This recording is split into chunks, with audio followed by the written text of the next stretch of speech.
स्वागत है आप सभी का गायत्री विद्या मंदिर सांचौर की ऑनलाइन क्लासेस में।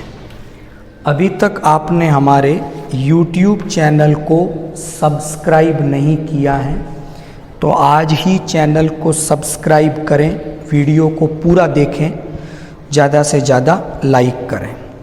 आज हम डिस्कस कर रहे हैं मानव में प्रोटोजोआ, जो एक संघ है जंतुओं का, उस प्रोटोजोआ संघ के जंतुओं के द्वारा होने वाली कुछ बीमारियां, कुछ सामान्य रोगों के बारे में।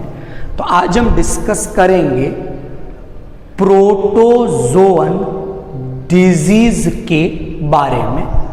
उन रोगों पे डिस्कशन करेंगे जिनके पैथोजन, रोगजनक संघ प्रोटोजोआ से संबंधित है। ये टॉपिक 12th बायोलॉजी के चैप्टर नंबर 40 का एक टॉपिक है और उसमें कॉमन ह्यूमन डिजीज, कुछ विषाणु जनित रोग है उनके बारे में हमने पहले डिस्कस किया, कुछ असंक्रामक नॉन इन्फेक्शियस डिजीजेज हैं उनके बारे में डिस्कस किया, और आज हम इन्फेक्शियस डिजीज की सेकंड कैटेगरी, संक्रामक रोगों की सेकंड कैटेगरी है, उनके बारे में डिस्कस कर रहे हैं।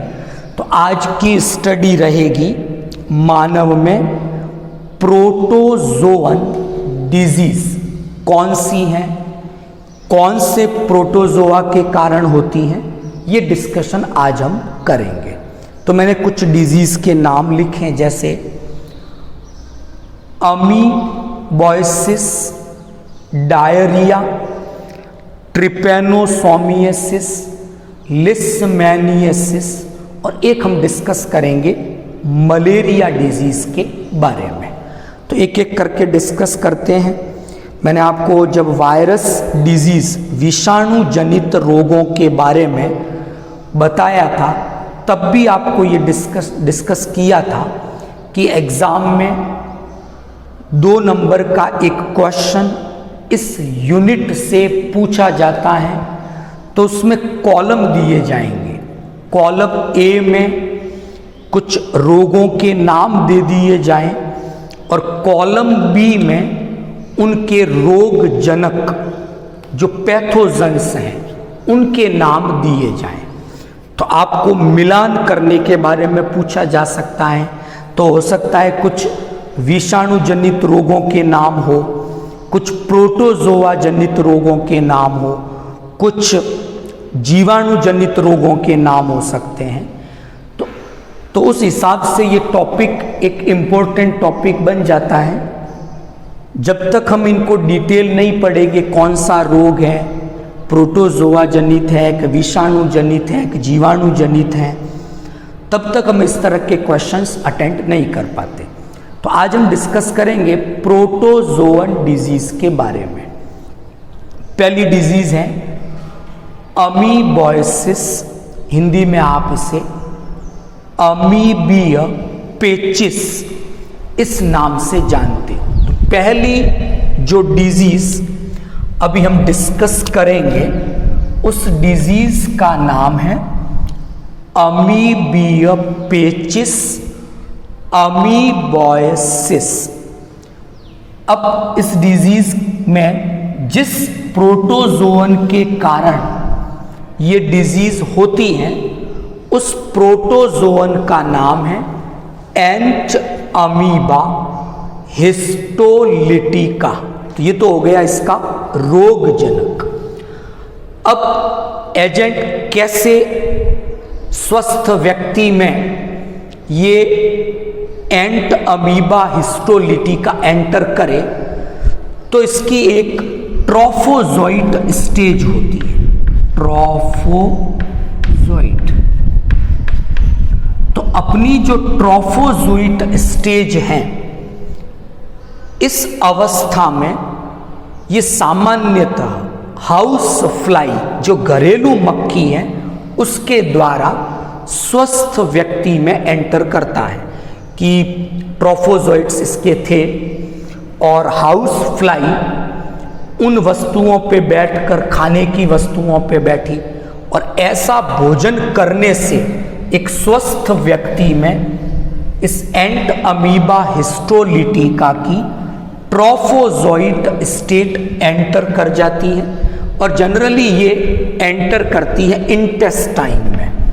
तो ट्रोफोजोइट स्टेज इंटेस्टाइन में एंटर करती है और वहां पर इस एंट अमीबा हिस्टोलिटिका के कारण इस इंटेस्टाइन में घाव उत्पन्न होंगे और इसी स्थिति को अमीबोइसिस अमीबियोपेचिस के नाम से जाना जाता है। ट्रीटमेंट के रूप में एमेटिन औषधि की सलाह चिकित्सकों के द्वारा दी जाती है। दूसरी जो प्रोटोजोअन डिजीज हम डिस्कस कर रहे हैं वो है डायरिया। डिस्कस करते हैं डायरिया के बारे में। डायरिया का जो पैथोजन है वो जियार्डिया।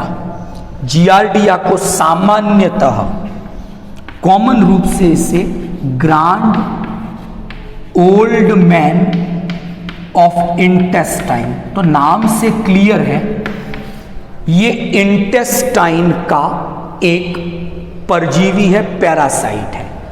तो डायरिया जिस रोग जनक के कारण होता है उसका नाम है जियार्डिया।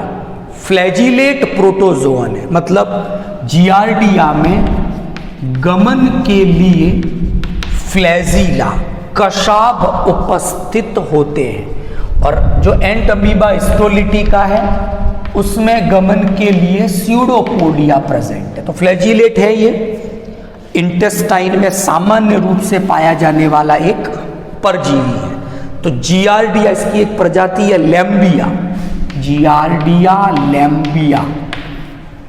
तो कंटेमिनेटेड फूड है, वाटर है, संक्रमित भोजन, दूषित जल, इसका सेवन करने से ये जियार्डिया इंटेस्टाइन में एंटर हो जाता है जिसके कारण डायरिया की स्थिति बनती है। आहार नाल जल का अवशोषण नहीं कर पाती तो शरीर से जल की हानि होता है, निर्जलीकरण की प्रक्रिया होती है, शरीर में जल की हानि हो जाती है, बहुत ज़्यादा कमी हो जाएगी। तो ऐसी स्थिति में क्लोरोक्विन औषधि है वो डॉक्टर के द्वारा प्रेस्क्राइब की जाती है। डॉक्टर सलाह देते हैं ऐसे पेशेंट को क्लोरोक्विन लेने के लिए।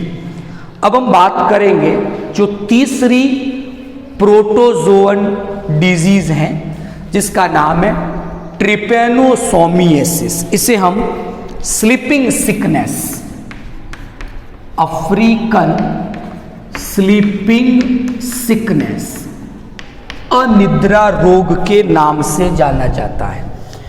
क्या है ये कि ये जो रोग है जिस पैथोजन के कारण होता है, नाम लिखा है हमने ट्रिपेनोसोमा गैम्बियंस, इसलिए इस समय जो बुखार आता है, फीवर आता है, उसे गैम्बियन फीवर इस नाम से भी जाना जाता है। तो जो ट्रिपेनोसोमा है ये भी एक फ्लैजिलेटेड प्रोटोजोअन है, मतलब इसमें भी कशाभ उपस्थित होता है गमन के लिए। अब इस रोग का जो वाहक है, जो वेक्टर है जिसकी सहायता से ये एक से दूसरे व्यक्ति में फैलता है, उस वाहक का नाम है सैट सी फ्लाई। साइंटिफिक नेम इस फ्लाई का है ग्लोसिना पाल्पेलिस। तो सैट सी फ्लाई इसका कॉमन नाम है, जो इसका एजेंट है, वेक्टर है। आप इसे एजेंट कह सकते हो, इसे वेक्टर कह सकते हो। तो सैट सी फ्लाई जिसका वैज्ञानिक नाम है ग्लोसिना पाल्पेलिस, वो इसके एजेंट वेक्टर का काम करती है। रोग जनक जो है इसका वो एक फ्लैजिलेटेड प्रोटोजोअन है ट्रिपेनोसोमा गैम्बियंस। और जो डिजीज है ये ट्रिपेनोसोमियासिस, कॉमनली इसे sleeping sickness, African sleeping sickness या गैम्बियन फीवर के नाम से जाना जाता है। अनिद्रा रोग इसे कहते हैं। जो औषधि इसमें काम में ली जाती है वो है प्राइम क्वीन। इस औषधि को काम में लिया जाता है। ये जो रोगजनक हैं वो संक्रमण के बाद ब्रेन में जो स्पाइनल फ्लूइड है, मेरुद्रव जो भरा हुआ है, प्रमस्तिष्क मेरुद्रव, तो उस प्रमस्तिष्क द्रव में ये परजीवी पहुंच जाते हैं और फिर अनियमितताएं उत्पन्न करते हैं। अगली जो डिजीज हम डिस्कस कर रहे हैं वो है लेशमैनियासिस। इसे काला अजार इस नाम से भी जाना जाता है। तो जो नेक्स्ट डिजीज है वो है लेशमैनियासिस, जिसे काला अजार इस नाम से भी जाना जाता है। तो डिस्कस करते हैं इस डिजीज के बारे में।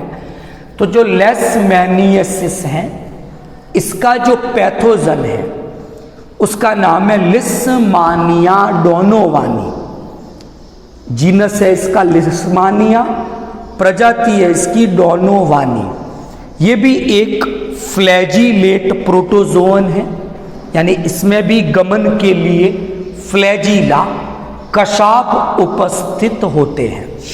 तो रोग का नाम था काला अजार और जो रोगजनक वो है लिस्मानिया डोनोवानी। इसका जो वेक्टर है, एजेंट है, वो है सैंड फ्लाई, जिसको फ्लेबोटोमस इस नाम से जाना जाता है। तो सैंड फ्लाई है वो इसका वेक्टर है, जिसे फ्लेबोटोमस ये भी कहा जाता है।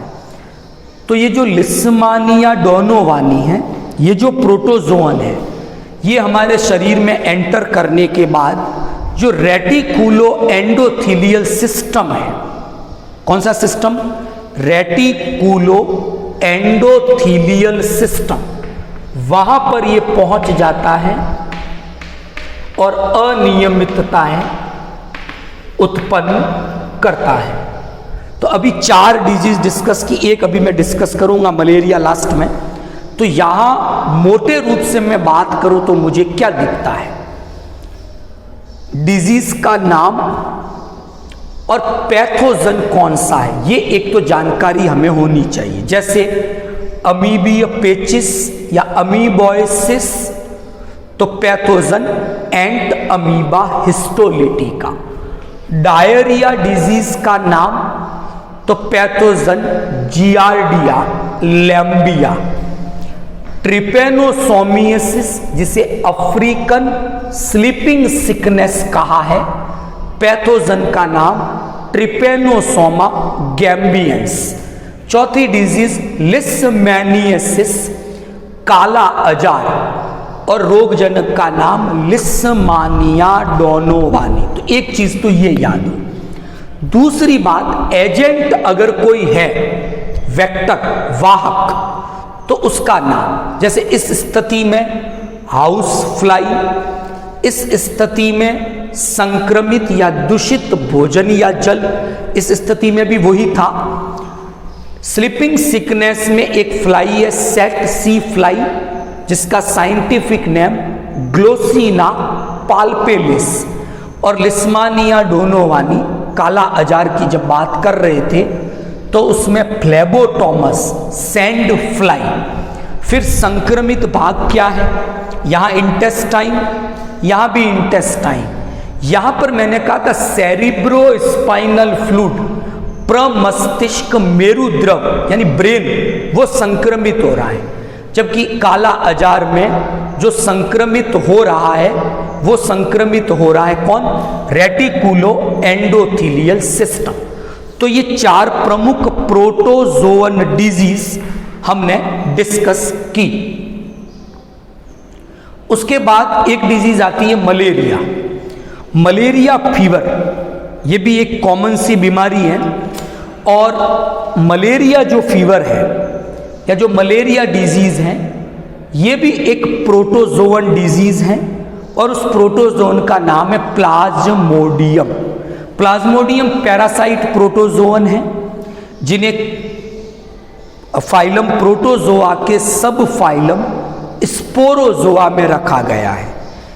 ये ऐसे प्रोटोजोअन है जिनमें कोई लोकोमोटरी स्ट्रक्चर, गमन के लिए कोई स्ट्रक्चर नहीं है, जबकि अभी हमने जो डिस्कस किए थे एंटमीबा, स्टोलिटिका, जियार्डिया, ट्रिपेनोसोमा, लिस्मानिया, इनमें गमन के लिए अलग अलग संरचनाएं उपस्थित थी, लेकिन इसमें किसी भी प्रकार की कोई स्ट्रक्चर प्लाज्मोडियम में नहीं है। प्लाज्मोडियम की कई प्रजातियां हैं, जैसे दो कॉमन स्पीशीज डिस्कस करें, प्लाज्मोडियम वाइवेक्स जो कॉमनली पाई जाने वाली प्रजाति है, और प्लाज्मोडियम फैलसीपेरम, इन दोनों के कारण ये मलेरिया फीवर उत्पन्न होता है। तो पैथोजन तो हो गया प्लाज्मोडियम, दो स्पीशीज बता दी, प्लाज्मोडियम फैलसीपेरम और प्लाज्मोडियम वाइवेक्स। तीसरी जो बात है एजेंट, वेक्टर। प्लाज्मोडियम का जो एजेंट है, जो वेक्टर है, वो है फीमेल एनाफिलीज मॉस्क्यूटो, मादा एनाफिलीज मच्छर। तो प्लाज्मोडियम अपना लाइफ साइकिल, जीवन चक्र का एक हिस्सा, तो उस प्लाज्मोडियम का जीवन चक्र का एक हिस्सा तो मादा एनाफिलीज जो मॉस्क्यूटो है उसमें पूरा होगा, और जीवन चक्र का बचा हुआ हिस्सा वो फीमेल में और मेल में, यानी ह्यूमन के अंदर, मानव के अंदर, वो लीवर की सेल्स में और आरबीसी जो ब्लड की इरिथ्रोसाइट्स है, लाल रुधिर कणिकाएं हैं, वहां पर पूरा करेगी। यानी प्लाज्मोडियम का जीवन चक्र दो अलग अलग परपोषियों में पूरा होता है। एक परपोषी है इसका, वो तो है मादा एनीफिलीज मच्छर, जिसकी लार ग्रंथि में जनरली ये अपना जीवन चक्र पूरा करती है। दूसरा जो इसका परपोषी है वो है मानव। मानव में ये लीवर की सेल्स में और आरबीसी ब्लड में जो लाल रुधिर कणिकाएं हैं वहां पर ये अपना जीवन चक्र पूरा करती है। तो जो मलेरिया है उसके जीवन चक्र में एक स्पोरोजोइट अवस्था आती है। इसी स्पोरोजोइट अवस्था में इस प्लाज्मोडियम का संक्रमण होता है। मानव में प्रवेश के बाद ये हीमोजोइन, हीमोग्लोबिन को तोड़ती हैं, हीमोग्लोबिन को यूज में लेती हैं अपने अंडों के निर्माण के लिए। तो उस समय एक हीमोजोइन करके रसायन मुक्त होता है, जिसके कारण कपकपी और ठंड लगती है, और ठंड लग के बुखार आता है। ये इस प्लाज्मोडियम या जो मलेरिया फीवर है उसका एक कैरेक्टरिस्टिक फीचर है। इस रोग से उपचार के लिए कुनैन औषधि जो है उसका उपयोग किया जाता है। इसके अलावा कई सारे नियंत्रण, जैसे पानी इकट्ठा न होने दे, अगर हम मादा एनीफिलीज को विकसित ना होने दें तो प्लाज्मोडियम का लाइफ साइकिल टूट जाता है, अवरुद्ध हो जाता है, और मानव में इस रोग के संक्रमण की संभावनाएं कम हो जाती है। तो आज हमने प्रोटोजोअन डिजीज, मानव के कुछ ऐसे रोगों के बारे में डिस्कस किया जो प्रोटोजोआ जनित हैं। इनके रोगजनक क्या है, इनके वाहक क्या हैं, शरीर के कौन से भाग को ये प्रभावित करते हैं, इनके बारे में हमने आज डिस्कशन किया। तो आज का लेक्चर आपको समझ में आया होगा। कल हम कुछ बैक्टीरियल डिजीज, मानव के कुछ जीवाणु जनित रोगों के बारे में डिस्कस करेंगे। Thank you all of you.